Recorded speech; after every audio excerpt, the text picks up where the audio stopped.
So there's some pretty big names in the fight game. Yeah, headlined by Alexander Volkov and Alistair the Reem Overeem. I think, yeah. Yeah. I mean, Also, I was Frankie thinking Edgar? Reem, or I was thinking Volkov had a nickname. He probably Draco. He's channeling his inner Draco. This fight is what he said. And this is heavyweight. Every time the heavyweights fight, it's like, for me, I love watching heavyweights fight, and I love watching flyweights fight, which is the complete polar opposites. I love watching fights.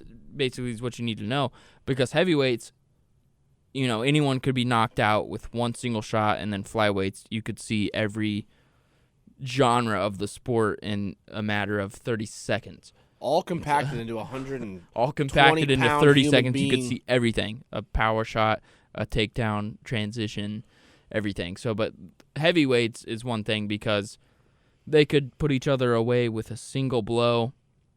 That's basically it. You know, they're so powerful, they're so big, and these guys are very good. And you have a couple legends on the card. We don't want to go over the entire card because we've already been talking about it, and it's not. I mean, it is a good card. I think there's going to be some major highlights. Honestly, obviously, you have your headliner, Alistair Overeem versus Volkov, and I have been a big time Alistair Overeem fan. Clearly, I felt the tap for quite a while. I like Alistair Overeem ever since he was in K1, ever since he fought in Pride. He is just especially when he was, I mean, he was a middleweight at one point. The juice. Allegedly. Some horse meat and some juice and some that's what makes you a middleweight to a heavyweight. Also has had some crazy classic fights. I mean, he was one of these guys that beat a legend in the game, Brock Lesnar.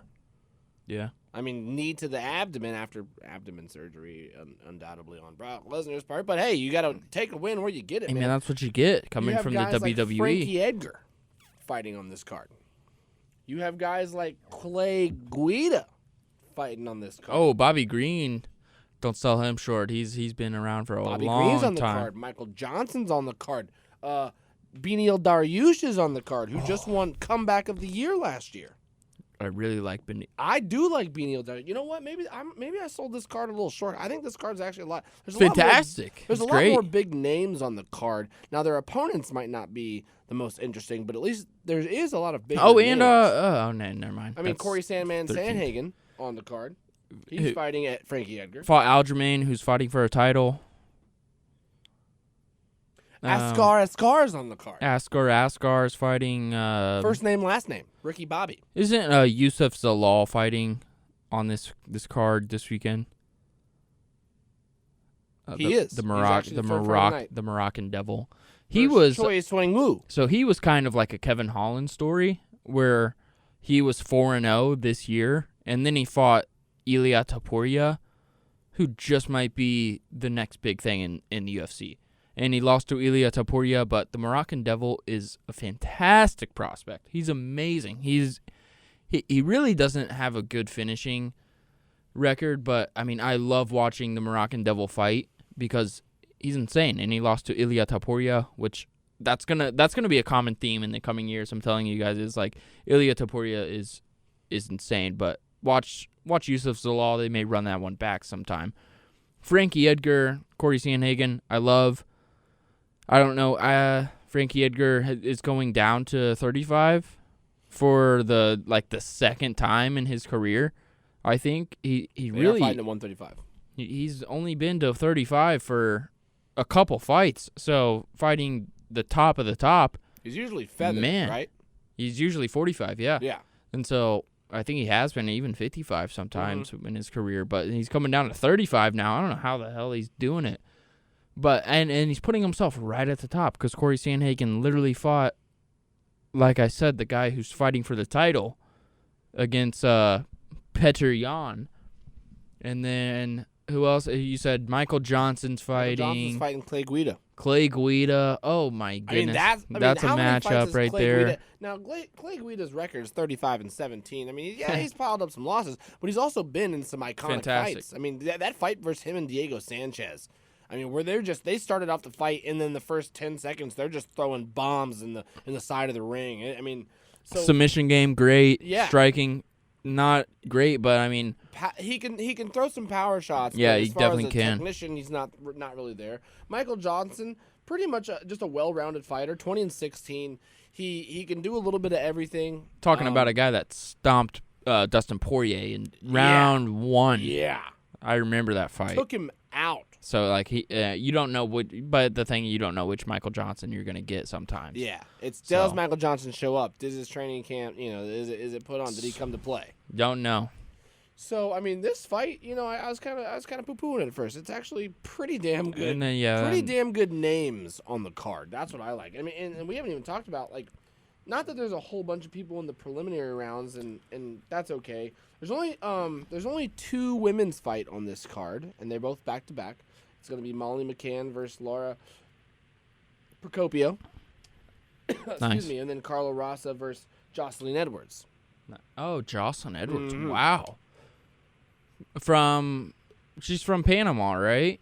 Can you see that or? I don't know if it'll show me that right now. Jocelyn Edwards literally fought a couple weekends ago, made her debut, and she is from Panama. She's the first fighter from Panama Really? to ever be in the UFC, and she won in the UFC. So she's effectively There the you go. first fighter from Panama to win in the UFC. So quick turnaround for her, which is pretty cool.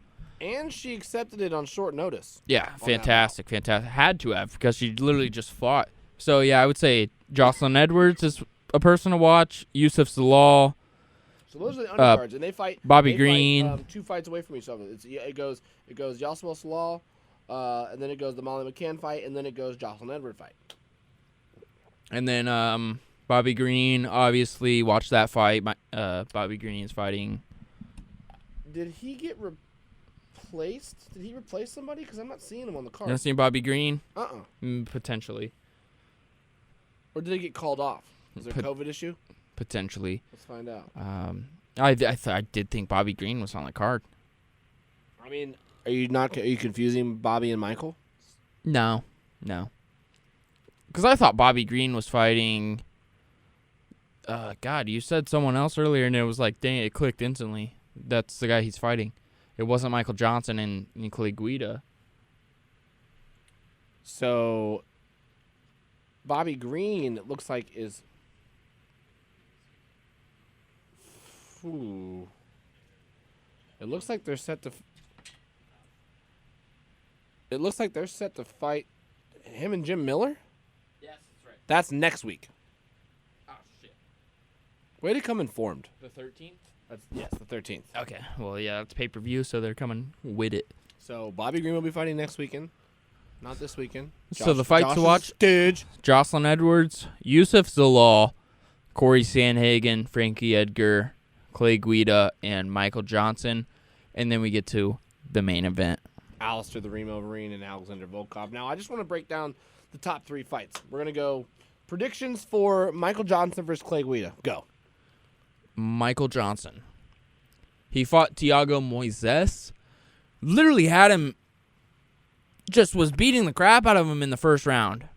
And then got caught in a stupid ankle lock in the second. Not a stupid ankle lock, because, I mean, it happens. But, like, from a guy like Michael Johnson, your experience, you don't get caught in those after dominating a guy round 1. And so that, like, yeah, that was frustrating.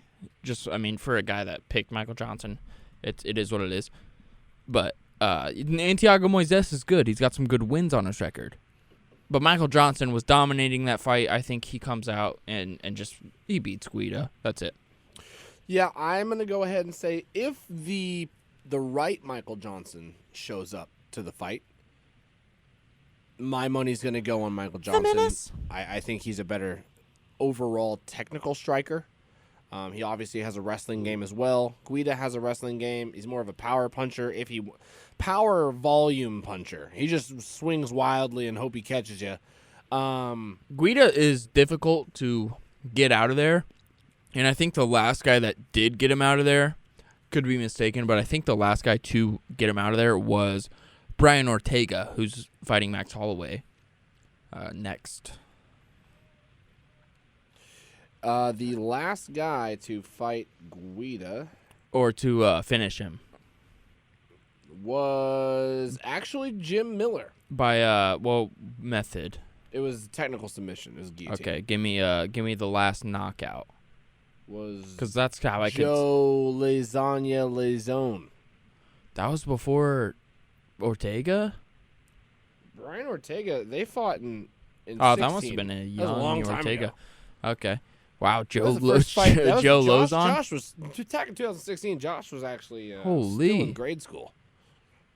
No, I'm just kidding. Holy, That was only 4 like years ago. man, Brian Ortega. Wow. Wow, right? 'Cause Yeah, I'm so he thinking must of have that I mean, fight. since then, he's fought a list of who's who though. He's fought Joe Lazone. He's Always fought Charles has. Oliveira. He's fought B.J. Penn. He's fought Jim Miller and Bobby Green. His last fight was against Bobby Green. Yep, and Bobby Green won, I believe. Bob won by decision. Of course, yeah. So he's hard to get out of there. He's a very tough character. Very Michael tough dude. Johnson, similar to Bobby Green. I think he wins. Really, regardless, Yeah. I think so. he wins. We're pretty unanimous. Bobby Green wins. Okay. Next fight, obviously, going Corey Sandman Sanhagen versus the veteran, the elder, the legend, Frankie Edgar. The legend. It's so hard to pick against Frankie Edgar. But Enter the Sandman, baby, I do think he wants TJ Dillashaw. He's called him out. He says, I want to welcome TJ Dillashaw back to the Dope and Dillashaw. Dope and Dillashaw. I want to welcome him back to the bantamweight division. So in order to do that, you got to beat Frankie Edgar. And you just got guillotined first round in a title eliminator. If Corey Sandhagen is the competitor that I think he is, because I think he's a tremendous competitor, that he's going to go out and leave no stone unturned against Frankie Edgar and go out there and show all of his skills, not just a particular skill. I think he's going to show all of his skills against Frankie Edgar because Frankie Edgar is tough as nails and win the fight. So the last 8 fights of Frankie Edgar are 4-4. Well, he won his last fight. He won the last fight versus Pedro Munoz by decision. And that was like, oh, that was a great fight. Pedro Munoz is nuts. Like, Pedro Munoz is fighting the 13th as well. And he's fighting Jimmy Rivera, which is a crazy fight. So he won. This is kind of crazy. So he won versus Pedro Munoz. And then the next 2 fights that he had before that, he lost for Chan Sung Young. And then he also lost versus Max Holloway. But he took Holloway to a decision. And those had to be 45. I think his first fight at 35 was Pedro Munoz, because Pedro Munoz he's fought Cody Garbrandt, he's fought all these 35 guys. So I think his first fight at 35 was actually a successful change, because holy, that fight with Pedro Munoz was up for fight of the year. That was a potential like top 3 fight of the year. You're talking about Joanna, you're talking about Moreno and Figueiredo, and then right behind those was Frankie Edgar. I'm sorry, you mean Joanna and Joanna and Weili Zhang. Oh man, you watched that fight together. What a fight! Exactly, that's what I'm talking about. Like, okay. that's how good this fight was. That's how good Munoz versus Edgar was. Flipping over to Sandman. Ooh. Sandman's last fight was actually It's a good fight. Man, that was a great fight. Sandman's last fight was against Marlon Moraes, and he ended up winning by a TKO wheel kick, and then put him down with a wheel kick, and then finished him with the punches. It was against Marlon Rice? Marlon Moraes, yes. And then he lost to Aljamain Sterling by a real naked choke submission before that. So, but he's only had 2 losses on his. It's good he's got a win under his belt after that, because, Enter the Sandman. I think he is a real contender at 35, but who knows? Frankie Edgar, not done. Not done, apparently. Frankie's just so much of a mainstay. He's also fought the who's list of multiple divisions. Legendary career, legendary fighter. On a fight, you're still on. Man, but getting calls in the middle of the show. I'll tell you what. But yeah, I mean, Frankie Edgar is a legendary fighter. So if you're not in it, it's a free fight. You can watch it on TV for free, watching Frankie Edgar. A lot of casual fans know who Frankie Edgar is. Yes.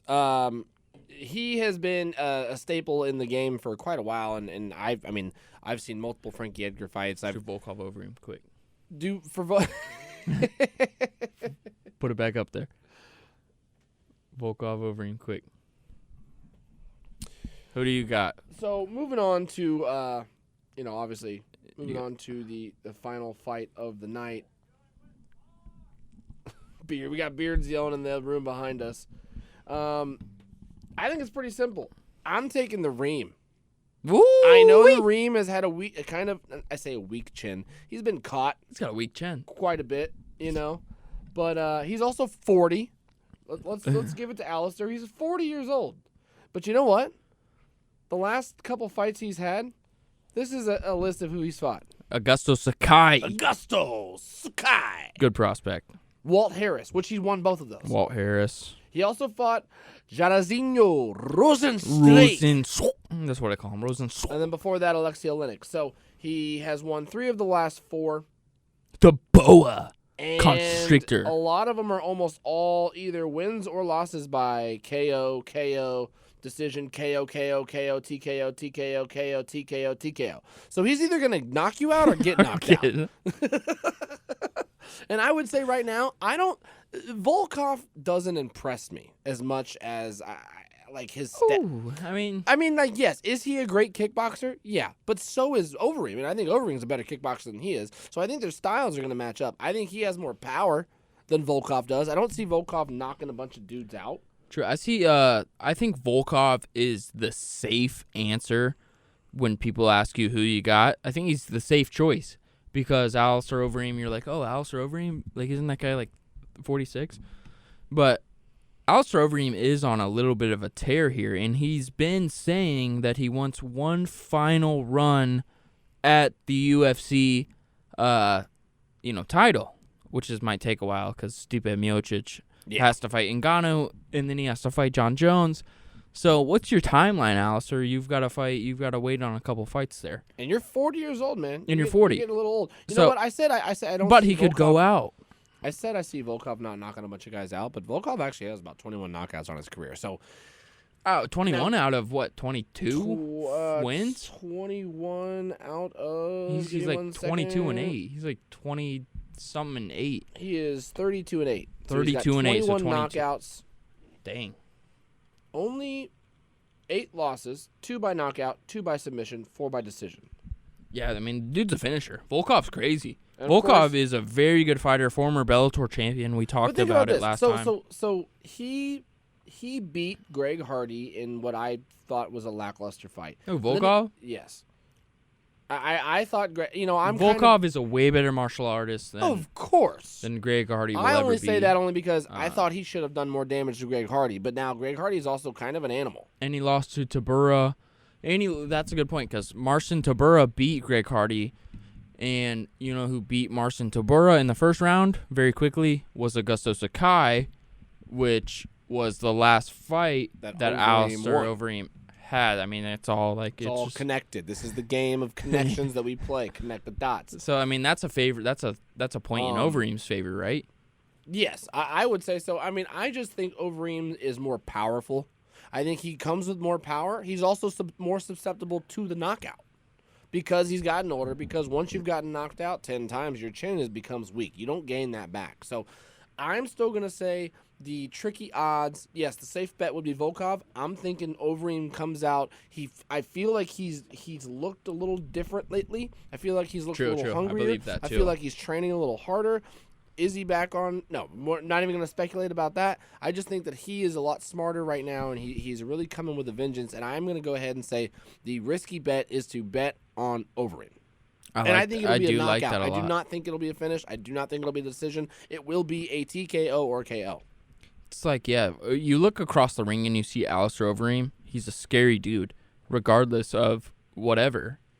And regardless of what weight class, because he's obviously fought at middleweight long time ago. He's a heavyweight now. It doesn't matter. You look across the ring, you see Alistair Overeem. Scary sight. Even if you're a fighter and you say you never get scared, that's a scary sight seeing that dude. Alexander Volkov, and like I said with Michael Johnson, you don't really know what Alexander Volkov you could get on a given night. Yeah. We he saw what could he be brought in the Derek Lewis fight. That where, you hear that with you hear that with fighters every time. You know, you could be the best in the world. You could beat the best in the world one night. Yeah. And then, it's lose kinda like what we to were talking whatever. About with Michael Johnson is like you don't know what Michael Johnson you're going to get. So, and Derek Lewis, Volkov was dominating that fight, but it doesn't matter because his balls were hot, and Derek Lewis KO'd him in the final round. In the final 30 seconds. In the final 30 seconds, Volkov was going to win that fight. Volkov would have won that fight And then unanimously. it turned into an instant meme, which is like that's the thing of the UFC and the balls is sport. That's the thing with UFC and the sport and why we love it so much, because you can get a meme on the flip of a dime, and you can get a moment of greatness any given second of a UFC fight. And so a 5-round main event, I'm going to take Volkov. I think Volkov is I think he's the easy choice to make. I think it doesn't take much thought to pick Volkov, but there is a lot that goes into this fight.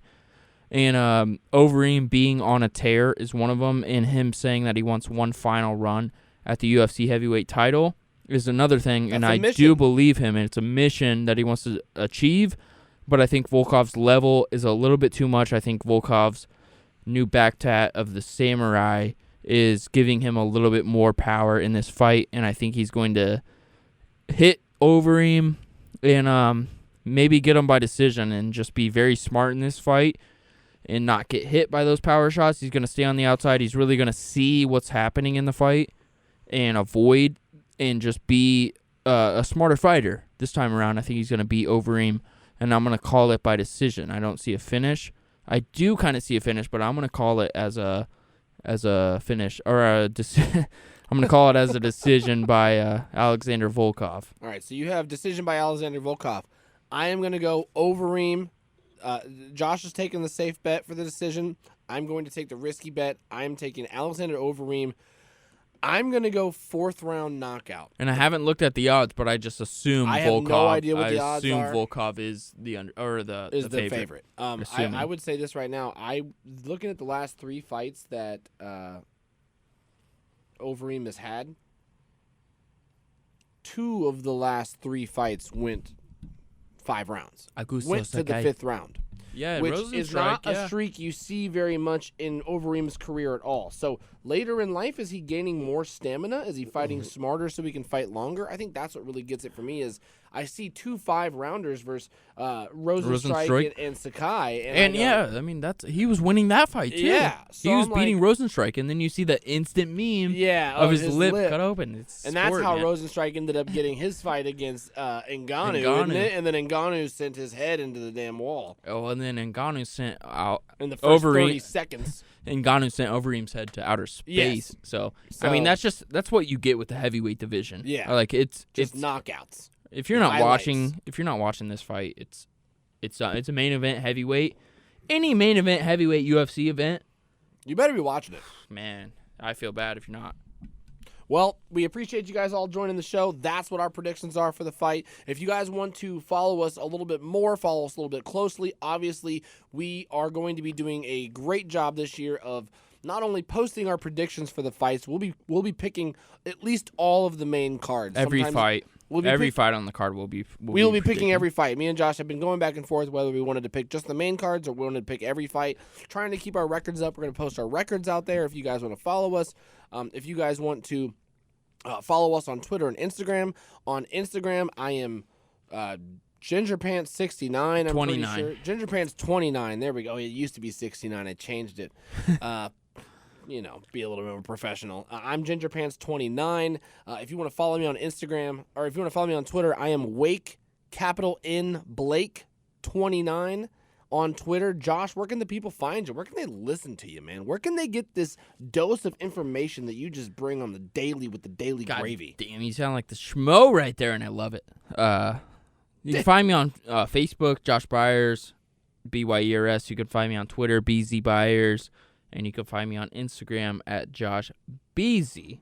And so, I'm posting fight content all the time. So Josh is constantly posting fight content. I am social medially retarded, so he is going to help me get a lot better at that while we can, obviously I can talk the talk and got the gift of gab, but I don't have the gift of thumb management on my social media. So We also started a brand new YouTube page. Josh, where can they find our specific fight YouTube stuff? It's going to be called BCUT, BCUT, as long as that name's not taken.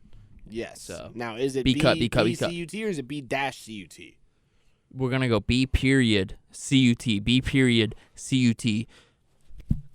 Tip of the tongue, B teeth of period. the lips. CUT. That's all, folks. That's the show. We'll catch you next week. Hope you guys are watching the fights this weekend. Tweet at us, comment at us, follow everything. We're going to be interacting with all the fans, and we might have a contest again. Woo! I mean, we haven't had one yet. We haven't had one yet. We've been discussing basically a contest going forward, and we will definitely officially let you know on either the Instagram, the Facebook, or the YouTube of best comment, best whatever we choose. We are going to pay for a fight for one fan. Might give you guys some pay-per-views, yeah. Might We're buy gonna you give guys some your own pay-per-views. pay-per-view. That way you guys can host a party. You don't got to worry about paying $60, $70. Instead, you can take that $60, $70, buy some drinks, buy some booze, buy some chips, buy some pizza, have some people over. You guys have a good fight night. But we want to sponsor it and help you guys put together a fun night. So be on the lookout for an upcoming event that we want to help you guys with, and an upcoming contest that we are going to hold. I'm Blake Schneiders. That's Josh BZ Byers. Thank you for tuning in this week, and we will catch you later. Peace. Stopping it.